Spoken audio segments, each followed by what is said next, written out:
Hello guys, welcome back to my YouTube channel. Please like and share my channel and also press the bell icon button for more informative videos. So guys, today's our topic for discussing about ozone layer depletion. What is ozone layer? Ozone layer depletion refers to the thinning of the ozone layer in the Earth's stratosphere, primarily caused by human-made chemicals like chlorofluorocarbons (CFS).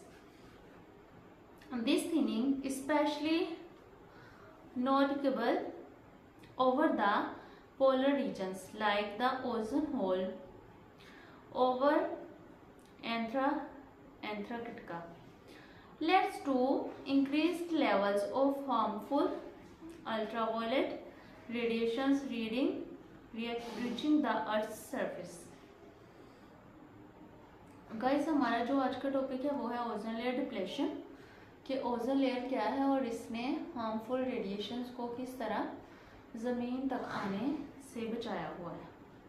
और अगर ozone layer जो है वो कमज़ोर हो जाए या उसमें होल हो जाए तो हार्मफुल रेडिएशंस जो है वो ज़मीन तक पहुंच जाए, जिससे मुख्तलिफ बीमारियों का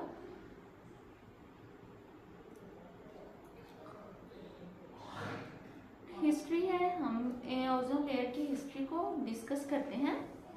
इन 1969 Dutch chemist Paul Crutzen published a paper that described the major nitrogen oxides catalyst cycle affecting ozone levels. Crutzen demonstrated that nitrogen oxides can react with free oxygen atoms, thus slowing the creation of ozone O3, and can also decompose ozones into nitrogen dioxide and oxygen gas. Some scientists and environmentalists in the 1970s used Crutzen's research to assist their argument against the creation of a fleet of American supersonic transports. In 1974, however, American chemists Mario Molina and F. Sherwood Rolver Antarctica ozone hole.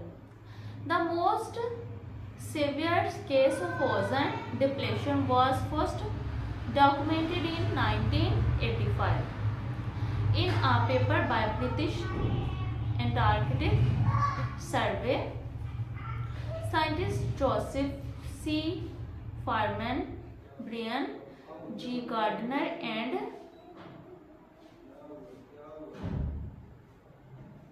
Ozone layer recovery.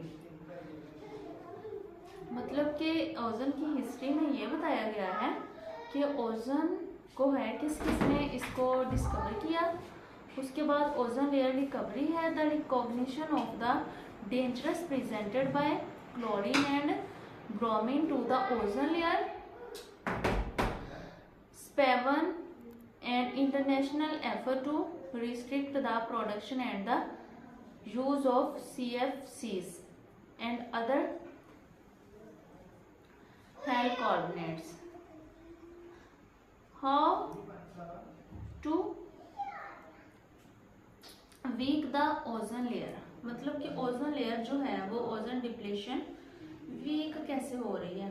ये जो different solar panels और different ऐसे instruments use किए जा रहे हैं जो इस तरीके की रेडिएशंस को खारिज करते हैं, जिससे जो कि काफ़ी हार्मफुल होती हैं और वो रेडिएशंस ओजोन लेयर पे जमा हो जा रही हैं, जिसकी वजह से वो एक ना एक दिन ओजोन लेयर वीक होती जा रही है और उसमें होल बनना शुरू हो गए हैं। और जैसे ही उसमें होल बनना शुरू हो गए तो जो रेडिएशंस है सूरज की हार्मफुल रेडिएशंस वो ज़मीन पर आना शुरू हो जाएंगी, जिससे काफ़ी ज़्यादा बीमारियों का वजह बनेगी, जो कि स्पेशली जो है वो स्किन कैंसर है। ठीक है, तो ये इसके जो है जो टूडेज इसकी आज की मौजूदा दौर की जो हालत है ओजोन लेयर की, वो काफ़ी ज़्यादा वीक हो चुकी है, जिससे ज़मीन को काफ़ी नुकसान भी हो सकता है। तो हमें इस तरह की चीज़ों जैसे कि air conditions, freezes, solar panels, ये सब जो है वो ओजोन लेयर में को वीक करने की वजूहात बनते हैं। So hope so guys you have to understand my